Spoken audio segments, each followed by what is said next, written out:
Chandragiri MLA Pulivarthi నానిపై Chevireddy Bhaskar Reddy చేసిన ఆరోపణలపై తీవ్రంగా ఖండించిన పాకాల టీడీపీ నాయకులు తిరుపతి జిల్లా చంద్రగిరి నియోజకవర్గం పాకాల మండలం పాకాల టీడీపీ కార్యాలయంలో తెలుగుదేశం పార్టీ నాయకులు మీడియా సమావేశం శుక్రవారం నిర్వహించారు.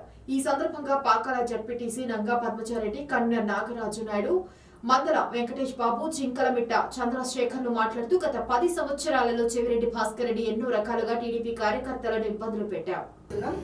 ఆయన అత్యధిక మెజార్టీతో గెలిచిన పులివర్తి నాని గారి మీద అసత్య ఆరోపణలు చేస్తుంటే మేము చూస్తూ ఊరుకోవడానికి సిద్ధంగా లేము. ఆయన ఓడిపోయిన ఒక ఫ్రస్ట్రేషన్లో ఆయన చేసిన అనైతికత పాపాలతో ఆయన ముందుకు వెళ్ళడం, చంద్రగిరి ప్రశాంతంగా ఉన్న చంద్రగిరిని గంజాయిగిరిగా మార్చి ఆయన ఎస్సీ ఎస్టీ బాలికలకు కూడా ఈ గంజాయి అనేది అలవాటు చేసి వాళ్ళను ఎంతో ఆవేదన గురి చేసిన తల్లిదండ్రులు కూడా ఆవేదన గురి చేశారు.